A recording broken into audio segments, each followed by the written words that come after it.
Yellowstone Supervolcano and how earthquake swarms can warn of eruption as the Yellowstone National Park was hit by 20 tremors. Earthquake swarms can be a sign of magma moving near the surface of an active volcano that may erupt. This is what Yellowstone geologists have revealed. The Yellowstone volcano caldera sits in the northwest U.S., in Wyoming, Montana, and Idaho, where its activity is monitored by U.S. Geological Survey. The supervolcano is supposedly the second largest in the world. It has over 60% of the world's geysers, and it has not had a major super eruption in about 640,000 years.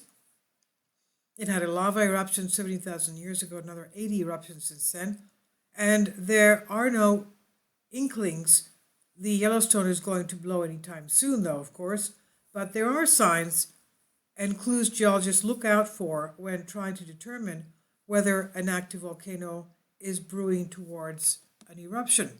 It's deforming, inflating, for example.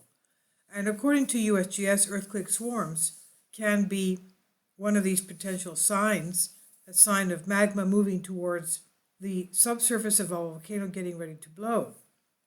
Earthquake swarms are characterized by unusual behavior as there is no main shock event. Instead, the earthquake swarms can last for hours, days, or even months, and they can intensify after longer periods of low activity. About 40% to 50% of all earthquakes in Yellowstone are swarms, and one such swarm struck between April 12th and April 13th, about 4 miles southwest of West Thumb Lake in Yellowstone National Park. The swarm included 20 minor tremors ranging between magnitude 0.2 and 1.5. The USGS noted sequences like this are normal for Yellowstone its activity, and they are not a sign of increased activity within the supervolcano. There are instances where such swarms have preceded intense eruptions, but most notably the 1980 eruption of Mount St. Helens volcano in Washington state. USGS said in Yellowstone, swarms are very common, and they account for about 40 to 50% of all the seismicity in the region. Swarms are often associated with fluid movement. Many Yellowstone swarms might be associated with water, especially lubricating the many faults in the region. As we said, 60% of all the world's geysers are in Yellowstone. Quote, at volcanoes that are active and getting ready to erupt, swarms can be a sign of magma moving in the subsurface. The 1980 eruption of Mount St. Helens volcano, for example, was preceded by weeks of earthquake swarm activity.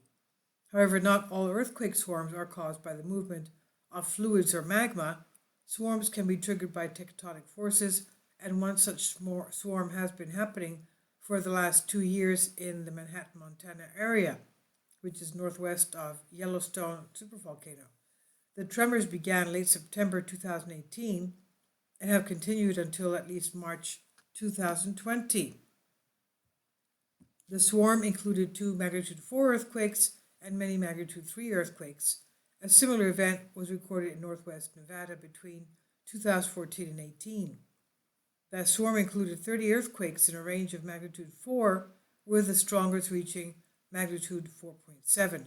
And USGS said that was the most energetic and persistent earthquake sequence in Nevada's recorded history.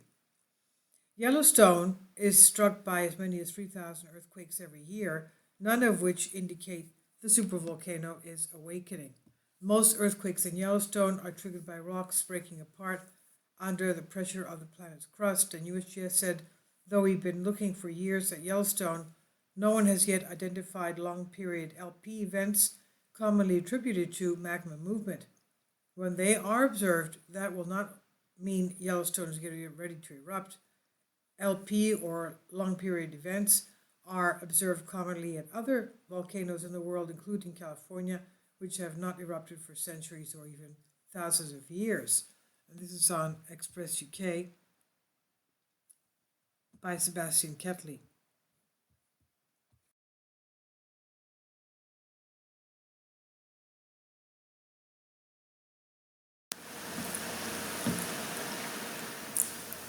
If you'd like to join me on my Patreon account, you will hear content not covered by mainstream media. These riveting stories will be based on my research, and I will state my opinions and give my personal insight on diverse and controversial subjects and world events not covered by mainstream media, and not supported by YouTube guidelines. So whatever I have on my Patreon, most of those will not be on my YouTube channel. Please consider becoming a member today. More of the most significant and important videos will be on my Patreon channel. Your support helps me to continue my research and keeps this YouTube channel alive. And we depend on your support, your generous charity, because we help economically challenged families here in Athens, Greece, in Kapota, and we also help the young generation with university tuition and the community around our church. Thank you.